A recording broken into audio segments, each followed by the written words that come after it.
हम लोगों ने पिछली क्लास में उन टॉपिक पर चर्चा की थी कि जो गवर्नमेंट ऑफ इंडिया एक्ट 1935 से जो प्रावधान हमारे कॉन्स्टिट्यूशन में आए, नंबर 2 जो ब्रिटिश कॉन्स्टिट्यूशन से आए, नंबर 3 जो यूएस कॉन्स्टिट्यूशन से आए और नंबर 4 जो आयरलैंड के कॉन्स्टिट्यूशन से आए। उन चारों जो कॉन्सेप्ट थे उसको हमने पिछली क्लास में देखा और साथ ही साथ हमने ये भी बताया कि वो जो कॉन्सेप्ट हमारे कॉन्स्टिट्यूशन में लिए गए वो भारतीय संविधान में किस आर्टिकल से संबंधित हैं और साथ में ये भी स्पष्ट कर दिया गया है कि वो जो प्रावधान लिए गए जिसको लेकर के जो आलोचकों का कहना था कि ये बोरो है, यानी हमारा संविधान तो एक तरह का उधार का थैला है, तो उसको बहुत क्लियरली हमने आपको बताया कि भले ही दूसरे देश के संविधान से लिया गया चीज है लेकिन उनको हमने अपनी परिस्थितियों के अनुरूप ढाला है और जो भारत की सामाजिक, राजनीतिक और आर्थिक परिस्थितियां हैं उन परिस्थितियों के अनुरूप ला करके उसे फिर हमने क्रियान्वित करने की कोशिश की है। अब आगे बढ़ते हैं, अब चलते हैं हम लोग कैनेडियन कॉन्स्टिट्यूशन के बारे में बात करते हैं। तो सबसे पहले आइए हम लोग देखते हैं कि कनाडा के कॉन्स्टिट्यूशन से क्या आया। कनाडा के कॉन्स्टिट्यूशन से एक बड़ी चीज आई हमारे संविधान में, the federation with a strong centre. Federation with a strong centre. अब यहां पर आपको ध्यान देना पड़ेगा कि भारत के संविधान में या भारतीय जो प्रणाली है, जो शासन की प्रणाली है, उसमें सेंटर स्ट्रांग है या स्टेट स्ट्रांग है। तो आप कहेंगे सेंटर स्ट्रांग है यानी केंद्र मजबूत है। क्यों? केंद्र को शक्तियां क्यों ज्यादा दी गई है? क्योंकि पहले ही बताया आपको, क्योंकि हम चाहते हैं कि देश में यूनिटी बनी रहे, बिखराव की समस्या नहीं आए, तो इसके लिए सेंटर को स्ट्रांग रखना जरूरी है। और जो हमने जो यूनियन लिस्ट बनाई है उस यूनियन लिस्ट के जो प्रमुख विषय हैं वो सब्जेक्ट जो है आप देखिए उसमें, जैसे विदेश संबंध, फॉरेन रिलेशन, जो हमारे देश में जो मुद्रा या करेंसी से रिलेटेड बड़े प्रावधान हैं, वित्त से रिलेटेड प्रावधान है, फॉरेन रिलेशन से रिलेटेड जो चीजें हैं, है ना, ये सब चीजें जो हैं, जो कम्युनिकेशन से रिलेटेड चीजें हैं, ट्रांसपोर्टेशन से रिलेटेड चीजें हैं, वो सब सेंटर यूनियन के पास मौजूद है। क्यों? क्योंकि सेंटर को पूरे देश को एकजुट रखने वाला होना चाहिए। तो कनाडा के कॉन्स्टिट्यूशन से ये कॉन्सेप्ट हमने ले लिया कि भाई हमारा जो फेडरेशन होगा, हमारा जो यूनियन होगा वो स्ट्रांग होना चाहिए। एक बात। दूसरा, wasting of residuary power in centre. अब यहां पर एक और नई चीज आ गई है कि हमारे पास जो रेसिड्यूरी पावर है, अब क्या होता है कि हमने 7th शेड्यूल में तो पढ़ा है कि 3 सूचियां हैं, union list, state list and concurrent list, 3 है। अब मान लीजिए इनके अलावा कोई विषय उठता है, कोई सब्जेक्ट है जो इन तीनों सूची में नहीं है, तो क्या करेंगे?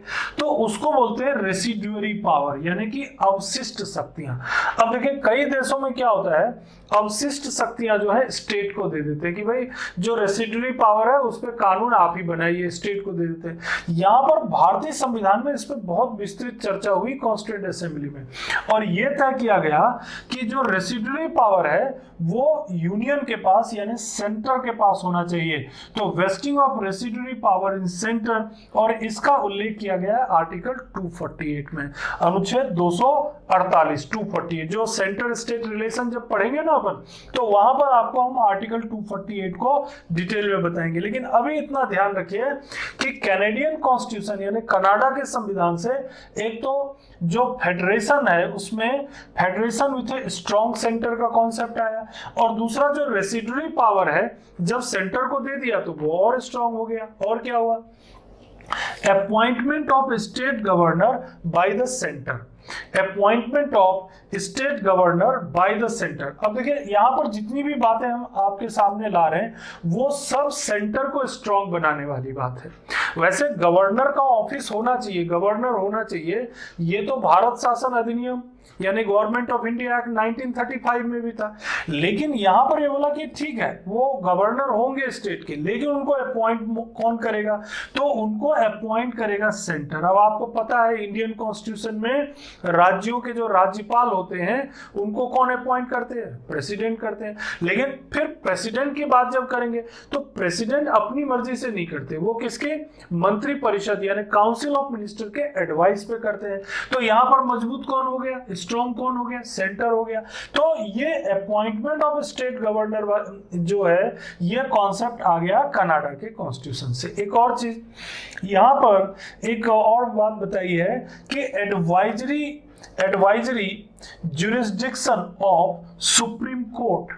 अब देखिए ये भी एक महत्वपूर्ण चीज है, हम लोग हमेशा पढ़ते हैं कि आर्टिकल 143 के तहत जो है सुप्रीम कोर्ट हमारे जो राष्ट्रपति है उनको सलाह दे सकते हैं, एडवाइस कर सकते हैं प्रेसिडेंट को, आर्टिकल 143। लेकिन ये जो विचारधारा है, ये जो कॉन्सेप्ट है, ये कनेडियन कॉन्स्टिट्यूशन में ऑलरेडी मौजूद है। तो उसको हमने क्या कर लिया? यहां पर ले लिया। क्यों?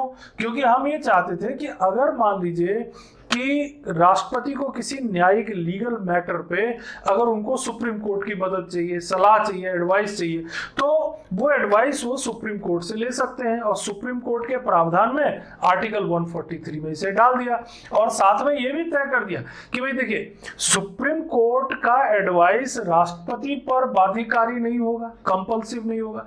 और राष्ट्रपति अगर एडवाइस मांगे सुप्रीम कोर्ट से तो सुप्रीम कोर्ट मजबूर भी नहीं कि वो एडवाइस दे।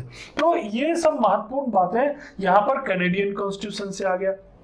तो कनाडा के संविधान से strong centre and supreme court के एडवाइजरी पावर की चर्चा हुई। और आगे बढ़ते हैं ऑस्ट्रेलियन कॉन्स्टिट्यूशन को। देखिए क्या चीज हमने लिया, यहां पर हमने एक चीज लिया, हमेशा बच्चों को याद रहता है, कंकरेंट लिस्ट, समवर्ती सूची। जैसे हम 7th शेड्यूल में जाते हैं तो वहां 3 सूचियां हैं, union list, state list and concurrent list. तो देखिए यूनियन लिस्ट और स्टेट लिस्ट तो जो ब्रिटिश व्यवस्था थी या जो भारत शासन अधिनियम 1935 था उसमें भी था, लेकिन एक्चुअली ओरिजिनली कंकरेंट लिस्ट की व्यवस्था ऑस्ट्रेलिया के संविधान में बहुत पुरानी है। तो अगर उन्होंने भी वहां से सीखा, ब्रिटिश कॉन्सेप्ट में ये चीज आया या भारत शासन अधिनियम 1935 में आया, लेकिन ओरिजिनली ये कहां पर था? तो ऑस्ट्रेलिया के संविधान में था। तो हमने ये कहा कि भाई कंकरेंट लिस्ट भी जरूरी है। क्यों जरूरी है? क्योंकि भाई यूनियन लिस्ट में तो चलो यूनियन यानी संसद कानून बनाएगी, स्टेट लिस्ट का हो गया तो स्टेट कानून बनाएगी, लेकिन कभी ऐसा होगा कि किसी विषय पर स्टेट को भी कानून बनाने की जरूरत है और कोई ऐसा विषय है जो स्टेट को जरूरत नहीं है लेकिन सेंटर को कानून बनाना है। तो ऐसे विषय जिन पर दोनों कानून बना सकते हैं उनको बोलते हैं समवर्ती सूची या कंकरेंट लिस्ट। तो ये कंकरेंट लिस्ट का कॉन्सेप्ट आ गया ऑस्ट्रेलिया के संविधान से, ऑस्ट्रेलियन कॉन्स्टिट्यूशन से। तो ये जो कंकरेंट लिस्ट वाली जो बात है ये, लेकिन यहां पर एक चीज स्पष्ट कर दिया गया कि भाई देखिए अगर स्ट्रॉन्ग तो सेंटर तो स्ट्रॉन्ग रहेगा, तो अगर स्टेट ने उसी विषय पर कोई कानून बनाया हुआ है और सेंटर ने भी उसी विषय पर कानून बनाया हुआ है, तो ये चीज बिल्कुल स्पष्ट होना चाहिए कि सेंटर का कानून ही माना जाएगा और स्टेट का कानून जो है नल एंड वॉइड होगा, यानी कि रिक्त हो जाएगा। तो इसीलिए सेंटर को स्ट्रॉन्ग रखते हुए कंकरेंट लिस्ट बनाया गया और कंकरेंट लिस्ट में ये व्यवस्था की गई कि अगर जरूरत है तो स्टेट भी उस पर कानून बना सकती है उन विषयों पर। कंकरेंट लिस्ट में कितने विषय हैं आजकल? 52। कंकरेंट लिस्ट में विषयों की संख्या कितनी है? 52। और एक्चुअली जो ओरिजिनल कॉन्स्टिट्यूशन था उसमें कितना था? 47 विषय थे। तो इस तरह से आप कंकरेंट लिस्ट को अभी ये ध्यान रखिए कि ये ऑस्ट्रेलिया के संविधान से लिया। फिर और एक महत्वपूर्ण बात देखिए, freedom of trade and commerce, यानी व्यापार और वाणिज्य की स्वतंत्रता। ये जो विचारधारा है, ये जो कॉन्सेप्ट है, ये अवधारणा जो है, ये भी ऑस्ट्रेलिया के कॉन्स्टिट्यूशन से आया। और हमारे संविधान में जब आर्टिकल 301 आप जाएंगे देखेंगे तो वहां पर ये चीज उल्लेख किया गया है कि राज्यों के बीच, केंद्र और राज्यों के बीच जो व्यापार व्यवसाय है ये स्वतंत्र रूप से इंडिपेंडेंटली होना चाहिए, उसमें कोई बीच में बाधा नहीं आनी चाहिए, तभी तो व्यापारिक एकता ट्रेड यूनिटी के लिए जो है हमारे देश में बनेगी, और व्यापारिक एकता भी राष्ट्रीय एकता के लिए एक क्या हो जाएगा, आधार बन जाएगा। तो ये सब बातें क्या होती है, नेशनल यूनिटी की बेसिस बन जाती है। भाई एक राज्य को जरूरत है, एक राज्य में कोई प्रोडक्ट जो है उत्पादित होता है, लेकिन वो इतना ज्यादा उत्पादित होता है कि उनको उतनी जरूरत नहीं है। बिहार में मान लीजिए चावल ज्यादा हो रहा है, लेकिन उस चावल की जरूरत केरला को ज्यादा है, तो आप ट्रेड कर सकते हैं, बिहार से केरला के बीच व्यापार हो सकता है। कोई चीज नारियल का उत्पादन जो है केरला में हो रहा है या दक्षिण भारत के राज्यों में हो रहा है, लेकिन उसकी जरूरत मान लीजिए हिमाचल में है या दिल्ली में है या किसी और राज्य में है, तो उसको वहां भेज सकते हैं। तो ट्रेड एंड कॉमर्स की फ्रीडम को बनाए रखना भी बहुत जरूरी था, तो आर्टिकल 301 में जिक्र किया गया। और अगर ये पूछा जाए कहां से लिया गया, तो क्या बोलेंगे, ऑस्ट्रेलिया के संविधान से। तो concurrent list and freedom of trade and commerce both are taken from Australian constitution. और एक और चीज देखिए, ऑस्ट्रेलिया से हमने सीखा, joint sitting of two houses, joint sitting of two houses of parliament. मान लीजिए जैसे हमारे यहाँ दो हाउस कौन कौन से हैं, राज्यसभा और लोकसभा। अब मान लीजिए एक हाउस में कोई विधेयक, कोई बिल पारित हो गया, दूसरे हाउस में गया, उन्होंने पारित नहीं किया, आप वो जो है उस पर विचार नहीं रखते हैं पारित करने के, उसके कारण आपस में डिस्प्यूट हो गया, लोकसभा और राज्यसभा के बीच जो है आम सहमति नहीं बन पा रही, तो विधेयक पारित ही नहीं हो पाएगा। तो कभी कभी जब ऐसी स्थिति निर्मित हो जाती है तो ज्वाइंट सेशन बुलाया जा सकता है, यानी लोकसभा और राज्यसभा का सम्मिलित जो सभा है, सम्मिलित जो मीटिंग है वो कॉल की जा सकती है। तो कैसे होगा, तो ज्वाइंट सिटिंग बुलाने के लिए राष्ट्रपति जो है बुलाएंगे ज्वाइंट सिटिंग, और उसकी अध्यक्षता कौन करेंगे, लोकसभा के स्पीकर करेंगे। तो लोकसभा के स्पीकर अध्यक्षता करेंगे, मीटिंग ज्वाइंट मीटिंग कॉल कौन करेंगे, राष्ट्रपति करेंगे। और ये चीज भी हमने अपने संविधान में आर्टिकल 108 में डाल दिया। अब संविधान में 108 में डाल दिया तो एक संवैधानिक व्यवस्था हो गई, ताकत मिल गई व्यवस्था को। तो हमने सीखा ऑस्ट्रेलिया से और इस्तेमाल कर लिया भारतीय संदर्भ में। और आगे देखिए, अब आप चलते हैं जर्मनी। जर्मनी का जो संविधान था वो वाइमर संविधान, वाइमर एक जगह थी जहां पर बैठ करके इन लोगों ने ये कॉन्स्टिट्यूशन बनाया था, क्योंकि फर्स्ट वर्ल्ड वार के बाद, यानी फर्स्ट वर्ल्ड वार कब हुआ, 1914 टू 1918। तो फर्स्ट वर्ल्ड वार के जर्मनी की जो स्थिति थी, उस स्थिति में ये परिस्थिति बनी कि जर्मनी जो है बहुत ज्यादा कमजोर हो गया था। तो उन परिस्थितियों में उन्होंने अपना एक संविधान बनाने की कोशिश की, और वो एक डेमोक्रेटिक जो है कॉन्स्टिट्यूशन बनाया। इसमें मैंने ईयर भी लिखा है, ये चला था 1919 से लेकर 1933 तक, 1933 तक। उसके बाद फिर नाजी आ गए, यानी हिटलर आ गए, और फिर हिटलर वगैरह ने फिर तो एक पूरा बदलाव ला दिया। तो वो नहीं, अपने को ये जो संविधान अपन ने लिया है, जो कॉन्सेप्ट में लिया है, वो वाइमर कॉन्स्टिट्यूशन से लिया है। वाइमर कॉन्स्टिट्यूशन क्या लिया, तो suspension of fundamental rights during emergency. Fundamental right को अगर सस्पेंड करना है, निलंबित करना है, तो वो चीज हमने जर्मनी के संविधान से ले लिया, फंडामेंटल राइट को सस्पेंड करने वाला। वैसे इमरजेंसी के जो प्रोविजन थे वो हमने आपको पहले भी बताया, कहां से आया था, वो गवर्नमेंट ऑफ इंडिया एक्ट 1935 में भी जिक्र किया गया था। लेकिन उस इमरजेंसी के कारण, ड्यू टू दैट इमरजेंसी, उस आपातकाल के कारण, due to that emergency, fundamental right कैसे सस्पेंडेड किए जाएंगे, ये चीज हमने सीखा वाइमर कॉन्स्टिट्यूशन ऑफ जर्मनी से। ठीक, अब देखिए यहां पर अब फंडामेंटल राइट भी वायलेट होता है, इसके लिए भी हमने दो आर्टिकल बना डाले। कौन कौन से, article 358 and article 359। Article 358 and 359। अब 358 और 359। तो आप कहेंगे कि भाई जर्मनी के संविधान से क्या सीखा हमने, तो जर्मनी के संविधान से हमने सीखा कि इमरजेंसी के समय में, ड्यूरिंग इमरजेंसी अगर फंडामेंटल राइट को सस्पेंड करना हो तो उसको भी हम दो तरह से कर सकते हैं। एक वो जो केवल आर्टिकल 19 जो फंडामेंटल राइट है, केवल 19 में फंडामेंटल राइट, केवल 19 में फंडामेंटल राइट क्या है, तो 19 में आपके पास फंडामेंटल राइट है right to speech, right to make conferences, है ना, पीसफुली, संघ बनाना यानी मेकिंग यूनियन, और क्या है, तो हमने कि जो कहीं भी देश में कहीं भी जा सकते हैं, मूवमेंट करना। और क्या चीज है, तो रिसाइड, कहीं भी हम देश में कहीं भी बस सकते हैं, रह सकते हैं। और क्या है, तो अपनी मर्जी से कोई भी वृत्ति या व्यापार जो है वो चुन सकते हैं। तो ये जो चीजें हैं ये सब हमारे फंडामेंटल राइट के आर्टिकल 19(1) में है। तो अगर इनको सस्पेंड करना है तो आर्टिकल कौन सा यूज करेंगे हम लोग, 358। लेकिन इनके अलावा राष्ट्रपति को अगर किसी और फंडामेंटल 20-21 तो सस्पेंड नहीं होगा, आर्टिकल 20-21 के लिए तो निश्चित रहिए वो सस्पेंड नहीं होगा। लेकिन बाकी किसी फंडामेंटल राइट पर अगर असर डालना है राष्ट्रपति को तो कौन सा आर्टिकल यूज करेंगे, 359। तो ये स्पष्ट हो गया आपको, ये स्पष्ट हो गया कि जो फंडामेंटल राइट का सस्पेंशन का प्रावधान है ये हमने लिया जर्मनी के वाइमर कॉन्स्टिट्यूशन से, और उसको फिट किया हमने आर्टिकल 358 और 359 के मुताबिक। और इस तरह से ये एक चीज हमारे संविधान में और जुड़ गई। और क्या चीज आया हमारे पास, तो फ्रेंच का कॉन्स्टिट्यूशन यानी फ्रांस का संविधान।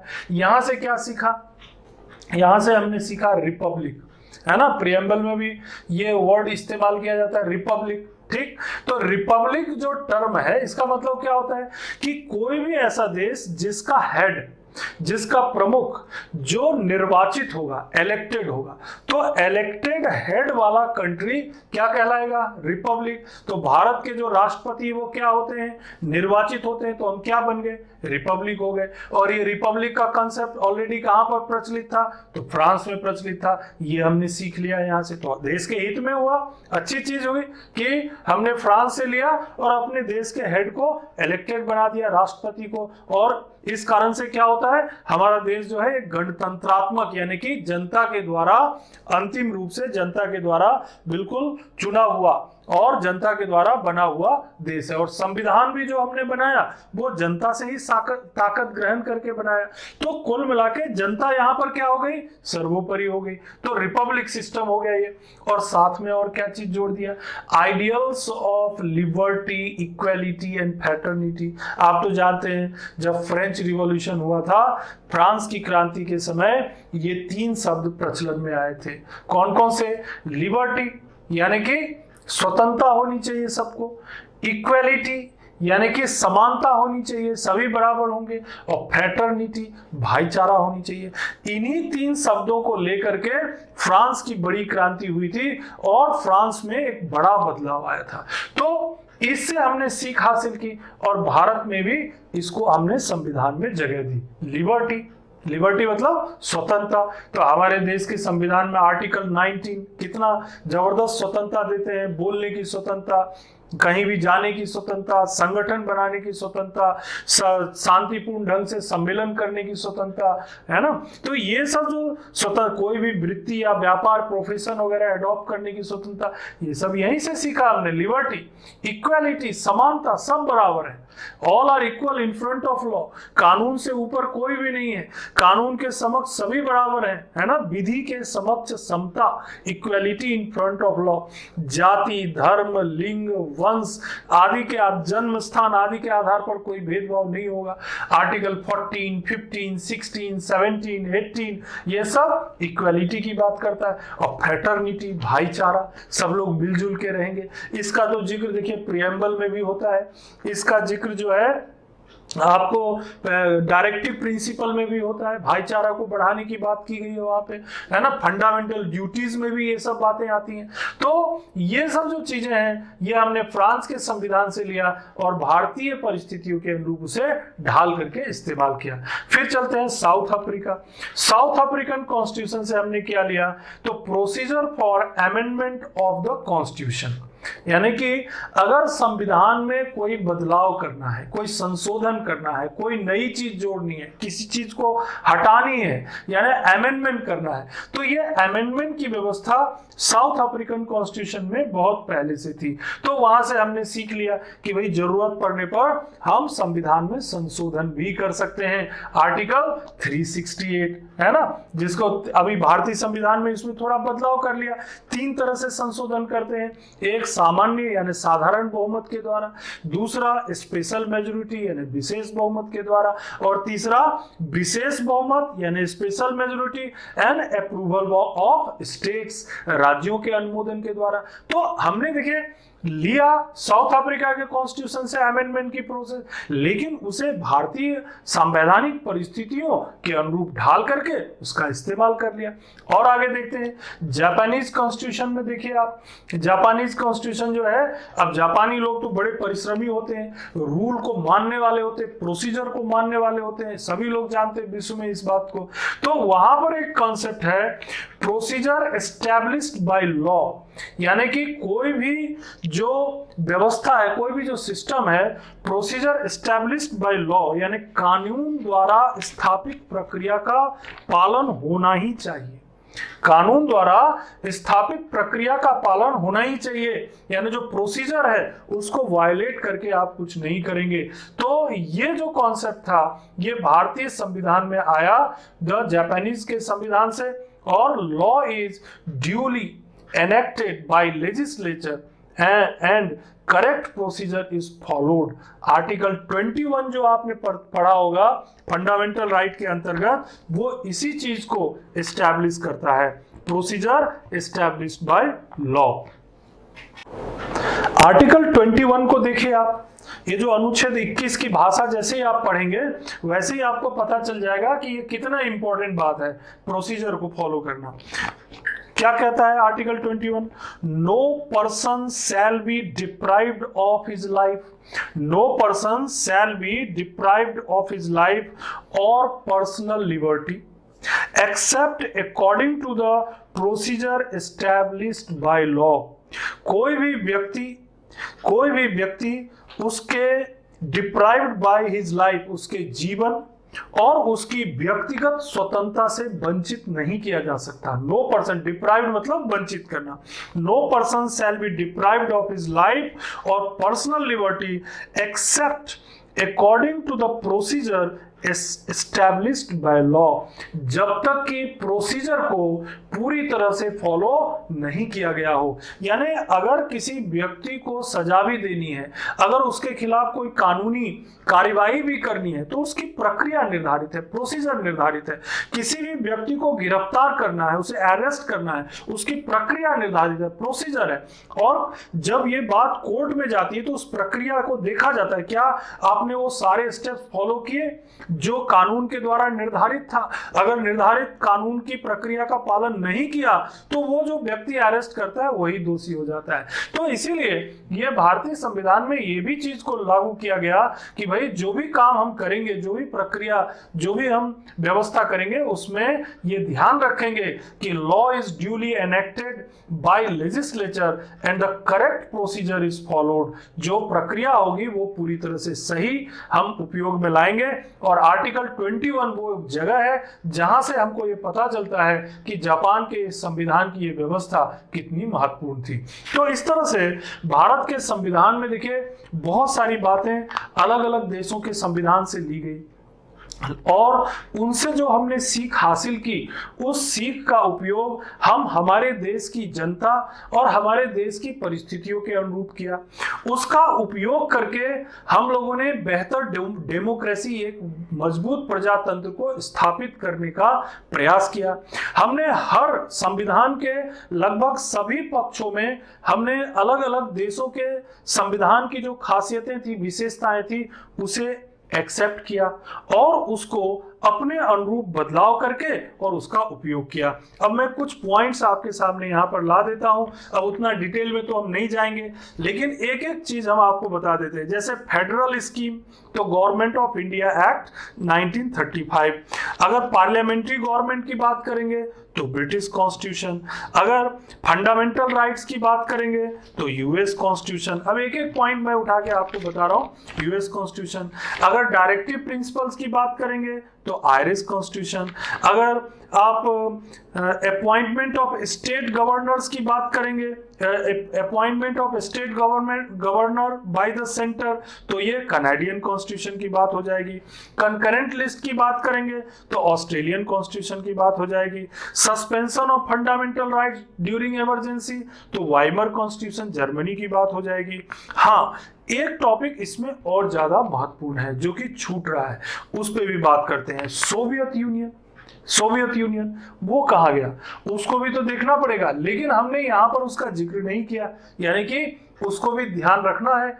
क्या चीज है वो? सोवियत यूनियन से जो हमने कॉन्स्टिट्यूशन में चीज लाई, वो चीज जो है वो शुरू में नहीं लाया, उसको हमने बाद में इंक्लूड किया, इसीलिए वो यहाँ छूट गया है ना। तो बाद में लाया कोई बात नहीं, लेकिन ध्यान में तो रख सकते हैं। जो 42वां संविधान संशोधन 1976, 42nd कॉन्स्टिट्यूशनल अमेंडमेंट 1976 है, उससे क्या किया हमने? उससे हमने हमारे संविधान में फंडामेंटल ड्यूटीज को, यानी कि मूल कर्तव्यों को जोड़ दिया, है ना, मूल कर्तव्यों को जोड़ दिया। कौन से आर्टिकल में आएगा ये? 51A में आएगा। 51A और भाग कहां पर, पार्ट क्या हो जाएगा? 4A में आएगा, क्योंकि पार्ट 4 में तो डायरेक्टिव प्रिंसिपल है, तो 4A एंड 51A में जोड़ दिया। और मतलब उस समय सोवियत यूनियन था, अभी तो ये रूस हो गया है, टूट करके बिखरा हो गया इसका। द आइडियल ऑफ जस्टिस, कौन सा जस्टिस, किस चीज के लिए? तो social, economic and political, social, economic and political justice, ये चीज भी हमने भारतीय संविधान में रखा है। और इसमें से कुछ चीजें प्रियम्बल में दिखाई पड़ती हैं। प्रियम्बल में social, economic and political justice जब दिखता है आपको, तो ये समझिए कि यूएसएसआर से ही हमने सीखा है ये चीज। प्रियम्बल की जो ये बात है यूएसएसआर से सीखी है, तो वहां पर भी। और यूएसएसआर में ये चीज क्यों थी? क्योंकि यूएसएसआर में बहुत संघर्ष, वहां जारशाही चलता था, और 1917 में जाके, 1917 में जाके वहां के जो किसान थे, वहां के मजदूर थे, और वहां के जो निचले स्तर के सैनिक थे, वो लोग संगठित होकर के बड़ा आंदोलन चलाए, काफी समय तक चलता रहा संघर्ष, क्रांति हुई, बोल्शेविक क्रांति, और उनसे जो है निकल करके वहां पर व्यवस्था कायम हुई। तो वो जो व्यवस्था थी, वो बाद में लेनिन, स्टालिन, इन लोगों ने सोशलिस्ट व्यवस्था, साम्यवादी थे वैसे वो लोग, तो कम्युनिस्ट व्यवस्था स्थापित की, लेकिन हमने एकदम कम्युनिस्ट वाला सिस्टम नहीं अपनाया, हमने थोड़ा सोशल, यानी कि समाज में लोगों को बराबरी पर लाने की कोशिश करने वाला प्रावधान अपनाया। तो इसीलिए आइडियल ऑफ जस्टिस यानी सोशल, इकोनॉमिक, पॉलिटिकल जस्टिस जो है हमने सोवियत, यूएसएसआर के कॉन्स्टिट्यूशन से अपनाया, और इस तरह से भारत के संविधान में अलग अलग विश्व के अलग अलग देशों से बहुत सारी व्यवस्थाएं आ गई। अब इसमें देखिए करना यह है कि इसमें हमने आपको अलग अलग देश, उससे लिए गए टॉपिक, उससे लिए गए जो विशेषताएं वो आपको बताया, साथ में भारतीय संविधान में उसे कहां पर उसे जगह दी गई है, कौन से आर्टिकल में, ये भी आपको बताया। तो ये केवल सोर्स तक सीमित नहीं रहा, साथ में आपको ये भी बताया हमने कि ये जो आर्टिकल में इनको जगह दी गई है उसके पीछे कारण क्या था, क्यों हम ये भी, इस तर्क को भी हमने खारिज कर दिया कि ये बोरो ऑफ जो है, ये बैग ऑफ बोरो का हमारा कॉन्स्टिट्यूशन नहीं है, हमारा कॉन्स्टिट्यूशन एकदम बिल्कुल मजबूत और शानदार संविधान है। भले ही हमने विश्व के अनेक देशों से अच्छी अच्छी चीजों को ली।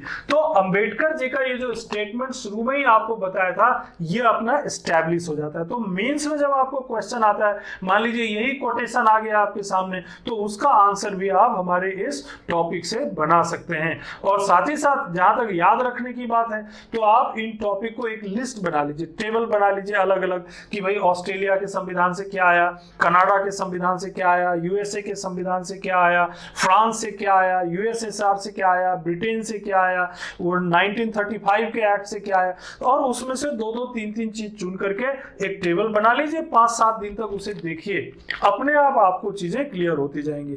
जहां तक आर्टिकल का सवाल है, तो आर्टिकल ये धीरे धीरे इंट्रोड्यूस हो रहा है, आपके सामने आते जा रहा है। जैसे जैसे हम कॉन्स्टिट्यूशन में आगे बढ़ते जाएंगे, आगे पढ़ते जाएंगे, ये आर्टिकल्स आपको याद रहने लगेंगे। और ये जो टेंशन है ना कि आर्टिकल याद नहीं होता, ये जो कहाँ से कौन सी चीज ली गई है ये याद नहीं होता, धीरे धीरे ये समस्या खत्म होगी, लेकिन थोड़ा वक्त लगेगा। बस मेरी यही आपसे गुजारिश है कि आप हमारे चैनल के साथ जुड़िए और इसे एक्सपैंड भी करिए, और बाकी तरीका आपको पता है, और अगर आप ऐसा करते हैं तो इसके लिए आपको बहुत बहुत धन्यवाद।